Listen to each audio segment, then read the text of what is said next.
What is going on, guys? In today's video I will show you the best longbow and dagger build in Throne and Liberty. So in this guide I will give you a quick overview of the setup. Then I will explain what skills and upgrades should you focus on. Then as well we'll see what is the best gear and how to get it for the mid game and the full end game. And then finally we will go over the weapon masteries, stats, your skill rotations, and even what guardian should you use, so we would be able to get the highest damage possible and much more. So let's move over to the build, and for the choice of weapons we are going to be going with the longbow and the dagger. In this setup the longbow provides high single target DPS at range, while the dagger provides amazing passives. This build's pros are that you get really good self-sustain and high single target DPS, but you are quite reliant on cooldown speed, so you will want to make your build around reducing as much waiting time as possible. But if you can follow instructions and build it right, then you will become unstoppable. So let's take a look at our setup, and first of all we have our skills. So for defensive skill we use the Black Blade, while for active skills we get the Zephyr's Knock, Ensnaring Arrow, Decisive Sniping, Strafing, Nature's Blessing, Deadly Marker, Inject Venom, Shadow Strike, Ankle Strike, Brutal Incision, Blitz, and Camouflage Cloak. As you can see from the gameplay, I don't have all of these same skill icons on my bar. It is because the skill icons will change depending on our specialization setup. So Inject Venom will turn into the Lightning Infusion, Shadow Strike will turn into the Shadow Escape, and Brutal Incision will turn into the Thundercloud's Bombing. And then for passive skills we get the Rapid Fire Stance, Steady Aim, Sniper's Sense, Assassin's Instincts, Destructive Fang, Wrathful Edge, Roxy's Overhead, and the Murderous Energy. As for skill upgrade priority, for active skills we want to mainly focus on Decisive Sniping, Strafing, Brutal Incision, Zephyr's Knock, and the Nature's Blessing. While for passive skills we focus on the Wrathful Edge, Assassin's Instincts, Sniper's Sense, Rapid Fire Stance, and the Murderous Energy. And then for the rest of your skills they're not as important, so just upgrade them as you progress through the game. And remember to always upgrade all of your skills to blue first, before moving on to the purple. Next we have skill specialization, and for the Zephyr's Knock we want to select the damage increase and cooldown. Then for decisive sniping get almost all of them, so charging time, damage increase, second charging time, and mobility. Then for Nature's Blessing get the Whirlpool attribute. Then for Inject Venom select the Lightning Infusion and cooldown reduction. Then for Ankle Strike get the offhand weapon activation. Then for Blitz and Camouflage Cloak don't get anything.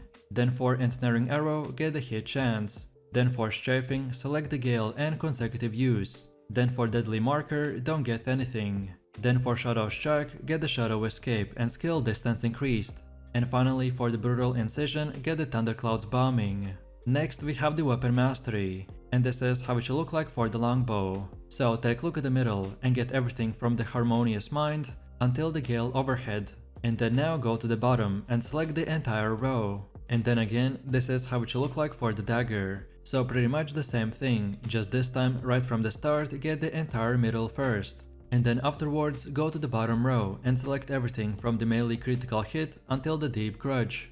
Next let's take a look at our gear, and all of these items you can easily farm yourself, which means that I specifically found items that only require for you to grind specific spots and not use Auction House if you don't want to. Also, if you're looking for a full green gear setup, then I recommend for you to watch my leveling guides which are already up on the channel. So first off, we're using the Karnix Netherbow with traits like the hit chance, heavy attack chance, and critical hit chance. All gear should be at its max level, and you can get this item's crafting recipe from the Death's Abyss dungeon. Next we have the daggers called the Licorious Wicked Thorns, with traits like the hit chance, heavy attack chance, and critical hit chance. You can get it from the Cave of Destruction and from the Powerless Dimension chests. Next we have the Divine Justiciar Mask, with mana regen, melee evasion, and cooldown speed. You can get it from the Butcher's Canyon dungeon. Next we have the Supreme Devotion, with mana regen, skill damage resistance, and debuff duration. You can get it from the Cave of Destruction. Next we have the Shadow Harvester Tunic with mana regen, ranged evasion, and buff duration. As we are using 2 pieces of the Dead set, so we will get plus 14% additional critical damage boost. And you can get this item's crafting recipe by opening purple armor chests, or by defeating the NPCs such as the Avolo's Tracker and the Avolus Umbromancer. Next we have the Shadow Harvester grips, with mana regen, magic evasion and ranged evasion. You can get it from the Temple of the Slaughter. Next we have the Alacritious Invoker pants, with max mana, magic evasion and melee evasion. You can get it by defeating the Avolos Pyromancer or the Nirma. But to be honest, any other blue item piece will work fine as well. Next we have the Sabatons of the Field General, with melee evasion, ranged evasion and movement speed. You can get it from the Precious Equipment chest, or by defeating the Dark Wizard and the Berserker Dark Enforcer. Next up we have the Clasp of the Conqueror, with max health, skill damage boost and buff duration. You can only get it from the purple armor chests. Next we have the Bracers of the Primal King, with max health, skill damage resistance and debuff duration. You can get it from the Cave of Destruction. Next we have the Violent Signet, with max health, skill damage boost and buff duration. You can get it from the Cursed Wasteland. Next we have the Sapphire Dimensional Band, with max health, skill damage boost and buff duration. You can only get it from the purple armor chests. And now finally we have the Belt of Endless Slaughter, with max health, skill damage resistance and debuff duration. You can get it from the Butcher's Canyon dungeon. Last but not least, if at this current moment you only have blue gear, then don't worry, because that gear doesn't really matter, and you will soon enough start changing it for the purple pieces. The setup I showed is the best current gear that anyone can farm, but no matter what gear you choose, this build will still work fine, but the setup is just an example of what good items with good traits would look like. Next up, let's look at our gear upgrades. This game doesn't have a very typical gear progression, so by this I mean that you have to upgrade pretty much anything you get, so we will go from grey to green to blue and then finally to purple. No matter at which stage of progression you're watching this video, just keep upgrading your equipment to their max level, and then when you get better gear, just transfer the experience from the old one to the new one. When you reach level 50, just farm accessible gear by doing open world dungeons. Also, you want to extract traits from the gear for Lucent. On top of that, you'll need to turn important purple gear, acquired from the co-op dungeons, into the lithographs, and then sell those on the auction house. Last but not least, for your traits, just prioritize the ones that give you the highest damage. And don't forget that you can acquire new traits by using the trait Unlockstone, which you can get from the common trait Unlockstone bundle. Next up we have the stats, and depending on your gear, you should adjust them accordingly. So the goal for the endgame build is to reach 50 strength and 40 perception, and then put the rest of your leftover points into dexterity. For PVE, you care mainly about maximum damage output, so that's why after we complete the main stats, we want to put as many points into dexterity as possible. Ideally, after we are finished with the tier 1 content, we'll get to 50 dexterity as well. And for our build, we have two best choices. The first one is the Lady Knight Camartia. This guardian lowers your cooldowns while also giving you a damage shield, equal to 50% of your maximum mana. This is a strong defensive guardian whenever you're struggling to survive. Or then the other option is the Shade Remnant Steno. This guardian launches projectiles every second that can crit and heavy attack. Since our build is great at range, so this guy works perfectly for our playstyle. And now finally we have come to the gameplay part.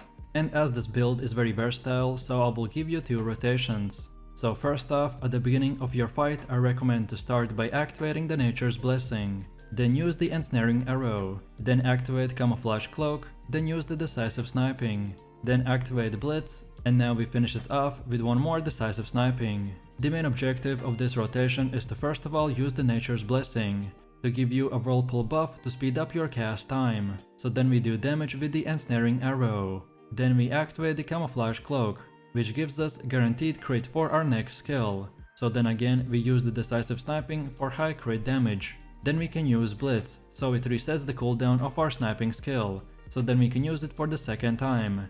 And this allows us to use it twice in a row and do massive amounts of damage. This combo is mainly meant for bosses, but if you're fighting weaker enemies, then just remove the buffing skills, so the Nature's Blessing and the Camouflage Cloak, and this will give you a quick and easy burst damage. Then next we have our second long DPS rotation for maximum damage, and this is called the Thunderclouds combo. So at the beginning of your fight we use the Lightning Infusion, then Deadly Marker, then we activate Strafing twice, then now Zephyr's Knock, then Strafing for the third time, then the Shadow Escape, then now the Lightning Infusion for the second time, then the Ankle Strike, then Thunderclouds Bombing, then the Shadow Escape for the second time, and then we finish it off with the Zephyr's Knock, and then from here we just rinse and repeat. So most of these skills will line up around the same cooldown, if you use the correct specializations. So if you follow the skill order, then you should be able to do this 24/7. Our initial Strafing and Zephyr's Knock skills will give us a max Thundercloud stacks, so then we can use the Shadow Escape to move behind the enemy, and then do big damage with the Thundercloud's bombing and with the rest of our skills. And then now, when we are done, we just use the Shadow Escape for the second time to teleport us back to safety. And that's about it. So if you enjoyed this video, click like, subscribe and comment. And if you're interested in more content, then check out my channel. And I will see you in the next one. So take it easy, peace.